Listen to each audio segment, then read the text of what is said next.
நேத்து ராத்திரில இருந்து குழந்தை வயிறு வலிய துடிக்கிறாங்க. இன்னைக்கு காலையில ஸ்கூலுக்கு கூட போகல.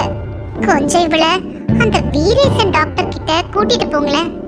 குழந்தை ராத்திரியில இருந்து வயிற்று வலியில அவஸ்தப்பட்டு இருக்கா. இப்ப சொல்ற? இப்படி மனைவி மேல கோவப்பட்டுட்டு குழந்தைய வீரேசன்ற வைத்தியர்கிட்ட கூட்டிட்டு போனாரு. என்னமா ஆச்சு? உனக்கு எங்க வலிக்குது சொல்லு.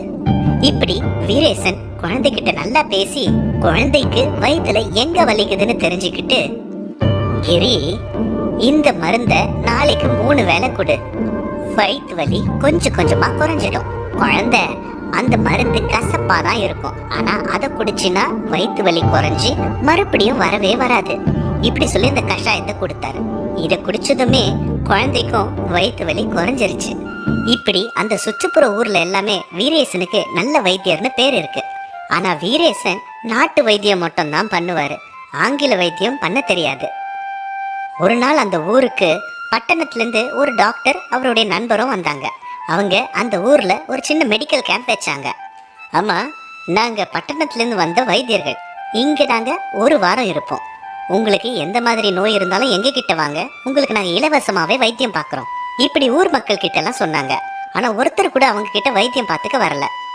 அப்போ அந்த டாக்டர் ஒரு நபர் கிட்ட போய், ஐயா, நாங்க இங்க இலவசமா வைத்தியம் பார்க்கறோம்னு சொல்லி கூட ஒருத்தர் கூட எங்க கிட்ட வரவே இல்லையே, இப்படி கேட்டாரு. அதுக்கு அந்த நபர் இப்படி பதில் சொன்னாரு. ஐயா, உங்ககிட்ட வைத்தியம் பார்த்துக்க யாருமே வரமாட்டாங்க. ஏன்னா எங்க கிட்ட இங்க ஒரு நல்ல வைத்தியர் இருக்காரு. அவரு எந்த நோயா இருந்தாலும் உண்டு இல்லைன்னு ஆக்கிடுவாரு. இப்படி வீரேசனை பத்தியும் அவரோட வைத்தியத்தை பத்தியும் ரொம்ப பெருமையா சொன்னாரு. அந்த நபர் சொன்னதை கேட்டு டாக்டர் ரொம்ப ஆர்வமா, அப்படியா, அந்த டாக்டர் எங்க இருப்பாரு இப்படி கேட்டாரு. அப்போ அந்த நபர் வீரேசன் எங்க இருப்பாருன்றத சொல்லி அங்கிருந்து கிளம்பி போயிட்டார். டாக்டரும் வீரேசனை பாக்குறதுக்காக அங்கிருந்து கிளம்பி போனார். அந்த டாக்டர் வீரேசனை போய் பாக்குறப்போ அங்க நிறைய பேர் இருந்தாங்க. அங்க எல்லாருக்கும் வைத்தியம் பார்த்துட்டு இருந்தாரு வீரேசன். இத பார்த்து அந்த டாக்டர் கூட அங்க லைன்ல போய் நின்னாரு. அங்கே இருந்து நடக்கிறது எல்லாத்தையும் கவனிச்சாரு. ஐயா, வீரேச ஐயா, நேத்துல இருந்து உடம்பு ஒரே வலி. நீங்க தான் ஏதாவது மருந்து கொடுக்கணும். இப்படி அந்த அம்மா கேட்டாங்க. அதுக்கு வீரேசன் பச்சை இலை சாரை கொடுத்தாரு.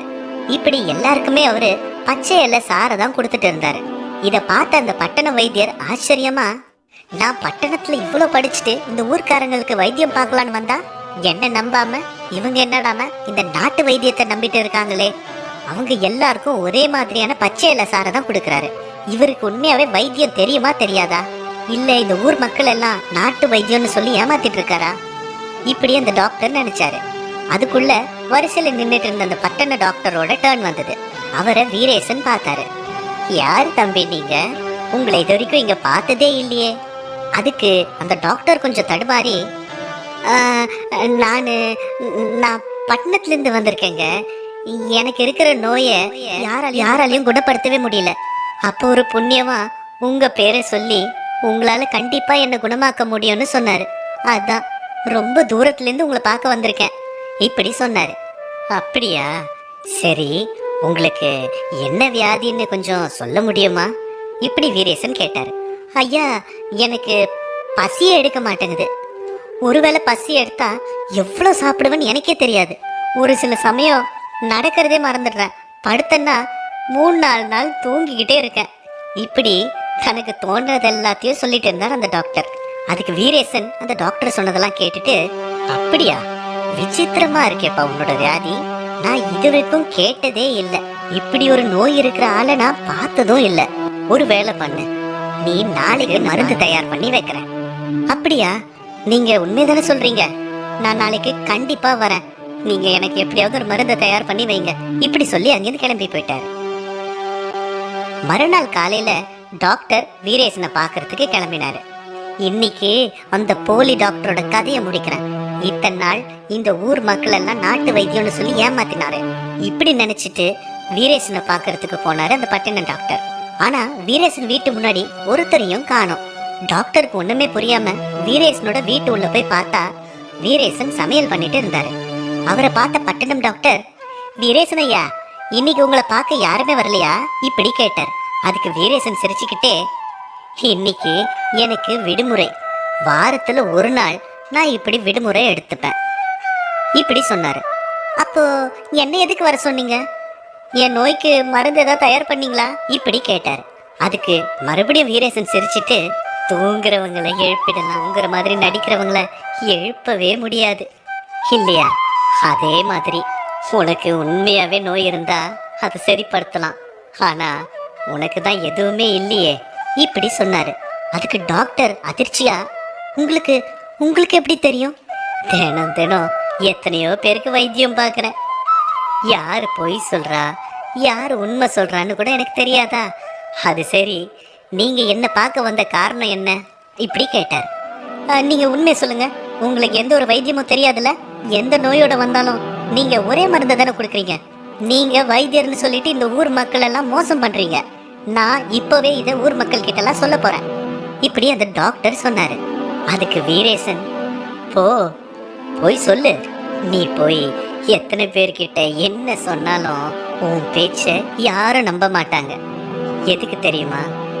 என் மேல அவங்க வச்சிருக்க நம்பிக்கை. அந்த நம்பிக்கையை வச்சுதான் அவங்களுக்கு எந்த நோயா இருந்தாலும் நான் குணப்படுத்துறேன். நம்பிக்கையால நோயை தீக்கிறீங்களா? அது எப்படி? நீங்க ரொம்ப படிச்சவர். உங்ககிட்ட வரவங்களை பயமுறுத்தி அவங்களுக்கு வந்திருக்கிற வியாதியை பத்தி பெருசா சொல்லி வைத்தியம் பண்றீங்க.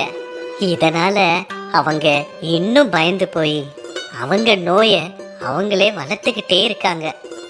ஆனா நானு அவங்களுக்கு எவ்வளோ பெரிய நோய் வந்தாலும் அது ரொம்ப சின்ன நோய் தான் சொல்லி அவங்க நம்பிக்கையை வளர்த்து பாதி நோயை அவங்களோட தன்னம்பிக்கையாலேயே குணப்படுத்துற மாதிரி செய்யறேன்.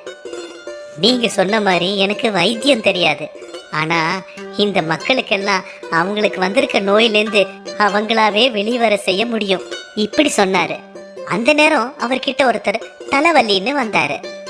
அதுக்கு வீரேசன் அவருக்கு பச்சை இலை சாரை கொடுத்தாரு. பாத்தீங்களா, நான் என்ன கொடுத்தேன்னு கூட அவருக்கு தெரியாது. ஆனா என் மருந்தால அவர் தலைவலி குணமாயிடும்ன்ற நம்பிக்கை அவர் தலைவலியை கண்டிப்பா குணமாக்கிடும். நான் மக்களுக்கு இருக்கிற நம்பிக்கையால அவங்களோட நோய்களை தீர்த்துடுறேன். இப்படி சொன்னாரு. அப்பதான் அந்த பட்டணம் டாக்டருக்கு புரிஞ்சுது, வியாதியோட வர மக்களுக்கு கண்டிப்பா மருந்து மட்டும் கொடுக்க கூடாது, அது கூடவே கண்டிப்பா குணமாயிடும்ன்ற நம்பிக்கையும் கொடுக்கணும்ன்றத. அன்னைக்கு சாயந்தரமே அந்த டாக்டர் பட்டணத்துக்கு திரும்பி போனார்.